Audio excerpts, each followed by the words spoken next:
આજથી 10 દિવસ પહેલા રાજકોટની અંદર જે માનવ સર્જિત હત્યાકાંડ થયો એટલે કે જે અગ્નિકાંડ ટીઆરપી ગેમ ઝોન જે છે એમાં જે હત્યાકાંડ થયો એ હત્યાકાંડની અંદર નિષ્પક્ષ તપાસ થાય એના માટે રાજકોટની અંદર અત્યારે અનશન એ કરવામાં આવી રહ્યા છે અને 72 કલાકના જે અનશન છે એ માધ્યમથી અમે સરકારને મેસેજ આપવા માંગીએ છીએ કે જો બીજા જિલ્લાના કહી શકાય કે ધારાસભ્યો એ રાજકોટની અંદર આવી શકતા હોય તો રાજકોટના ધારાસભ્ય ક્યાં છે અને રાજકોટના પૂર્વ મુખ્યમંત્રી એવા આદરણીય વિજયભાઈ રૂપાણી ક્યાં છે? કેમ કે જ્યારે નિષ્પક્ષ તપાસની વાત આવે છે ત્યારે જે એસઆઈટીનું ગઠન કરવામાં આવ્યું છે એ એસઆઈટીમાં પણ ઘણા બધા સવાલો પેદા એ રાજકોટની જનતા જ કરી રહી છે અને કહેવાય છે કે આ રંગીલું રાજકોટ છે. આ રંગીલા રાજકોટનો રંગ ઉડી ગયો છે.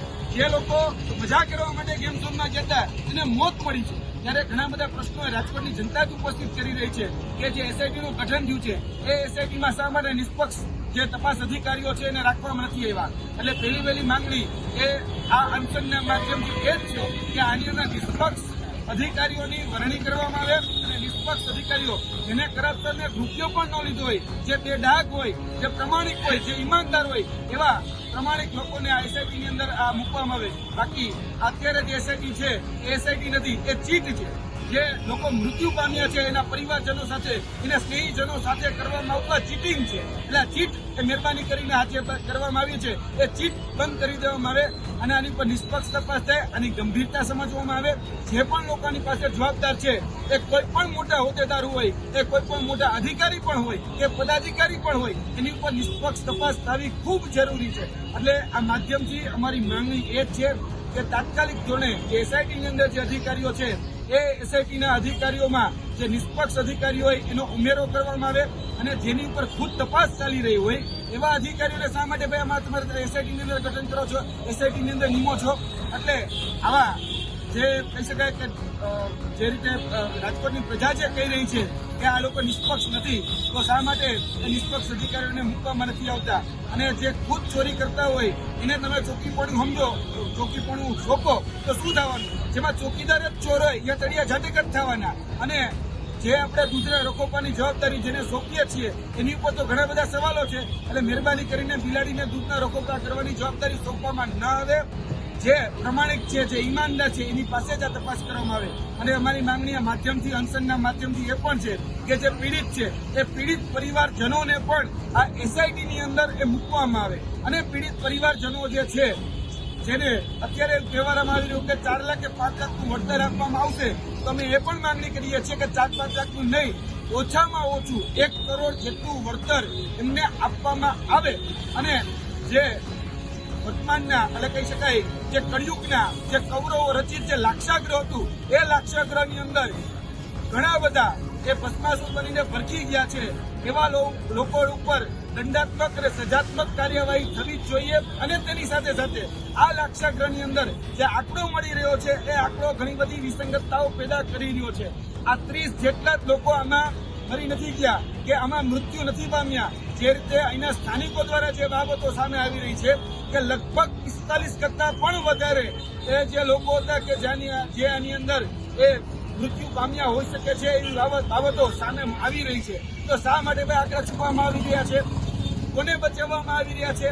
શા માટે ભાઈ તમે જે તે સમયના તત્કાલીન જે રાજકોટ મ્યુનિસિપલ કોર્પોરેશનના જે કમિશનર હોય એને તમે આ એફઆઈઆરમાં નામ નથી નોંધતા? જે પદાધિકારીઓ જે એના માટે જવાબદાર હોય એ પદાધિકારીઓના નામ આમાં લખવામાં નથી આવતા. અને હમણાં કંઈક તપાસમાં કોઈ કોર્પોરેટરનું પણ નામ આવ્યું છે તો એફઆઈઆરની અંદર શા માટે કોર્પોરેટરનું નામ એડ કરવામાં નથી આવતું? શા માટે એની સામે તપાસ કરવામાં નથી આવતી? એટલે આ પ્રકારના ગંભીર સવાલો એ પેદા થઈ રહ્યા છે. ત્યારે અમે આ પત્રિકાના માધ્યમથી આ પત્રિકા રાજકોટના તમામ ગ્રામજનો, તાલુકામાં અને જિલ્લા આખામાં અમે આ પત્રિકા મોકલવાના છીએ. અને આ પત્રિકાના માધ્યમથી અમે જે લોકો પીડિત છે ખાસ કરીને એ પીડિતનો પણ સંપર્ક કરીશું અને પીડિતની સાથે જે સ્નેહીજનો છે ખરેખર આમાં ન્યાય માટે જે ઝંખના રાખી રહ્યા છે એને પણ સાથે લઈ અને આગળના દિવસોમાં અમે ચાલવાના છીએ. અમારી જે માંગણી છે એ ખૂબ વ્યાજબી છે કે મૃત્યુઆંક જે છે જે સાચો મૂકવામાં આવે અને આમાં જે પણ લોકો પીડિત છે એને યોગ્ય વળતર આપવામાં આવે. એને એસઆઈટીની અંદર ગઠન જે થયું છે એની અંદર એનો સમાવેશ કરવામાં આવે અને એસઆઈટીના જે અધિકારીઓ છે જેની ઉપર ઘણા બધા લાંછનો લાગી રહ્યા છે, જે બેદાગ નથી, એવા લોકોને આ એસઆઈટીમાંથી દૂર કરવામાં આવે. ખાસ કરીને આપણે બધા જ જાણીએ છીએ, થોડા સમય પહેલા બરોડાની અંદર હણીકાંડ થયો, રાજકોટની અંદર લઠ્ઠાકાંડ થયો, નવસારીની અંદર જે કહી શકાય બળાત્કાર થયો ચાલુ ટ્રેનમાં, પછી મોરબીની અંદર બ્રિજ દુર્ઘટના થઈ. ત્યારે પણ એક ચોક્કસ જે સરકારના સૌથી નજીક રહેલા જે અધિકારીઓ હોય એને જે તપાસ સોંપવામાં શા માટે આવે છે એ રાજકોટવાસીઓનો પહેલો પ્રશ્ન છે. એટલે આ પહેલો પ્રશ્ન ઉપર તો તાત્કાલિક એની ઉપર ધ્યાન આપવું જ જોઈએ અને સરકારે પણ એની સ્પષ્ટતા કરવી જોઈએ. દરેક વખતે સરકાર આવીને એમ કેમ જતી રહે છે કે અમે કોઈ ચમરબંધીને છોડીશું ને અમે નિષ્પક્ષ તપાસ કરીશું. તે ચમરબંધી છે ક્યાં? આટલા પેપર ફૂટ્યા, આટલા બ્રિજ તૂટ્યા, આટલી બધી હોનારતો થઈ, ત્યારે એ ચમરબંધી આજ સુધી ક્યારેય પકડવામાં નથી આવ્યા. એનું આ પરિણામ છે. ભૂતકાળની જે પણ ઘટનાઓ બની એમાંથી બોધપાઠ લેવામાં નથી આવ્યો. આ ભૂતકાળમાં બનેલી ઘટનાઓમાં કોઈ પણ પ્રકારના એક્શન લેવામાં નથી આવ્યા. એને કારણે જ આ બધી ઘટનાઓનું વારે ઘણીએ છાસવારે પુનરાવર્તન થઈ રહ્યું છે. જો આ પુનરાવર્તન અટકાવવું હોય તો એસઆઈટી જે ગઠન થયું છે એમાં નિષ્પક્ષ અધિકારીઓ એમાં મૂકવામાં આવે અને એસઆઈટી જે અત્યારે જે છે જે ખરેખર ચીટ છે, બરાબર, આ સીટ નથી, એ ચીટ છે. અને જે વાલ સોયા જેને ગુમાવ્યા છે એની સાથે જે ચીટિંગ કરી રહ્યા છે એમાં ન્યાય પાવા માટે અત્યારે રાજકોટની અંદર અમે અનશન ઉપર બેઠા છીએ. આ 72 કલાકના અનશન છે અને 72 કલાકના અનશન પછી અમારા બીજા પણ અલગ અલગ રચનાત્મક કાર્યક્રમો છે એ આગળ થવાના છે અને તેમાં પણ આ રાજકોટવાસીઓ જે છે એ પણ જોડાશે અને તેની સાથે સાથે બીજા જે અન્ય લોકો છે એ પણ જોડાશે.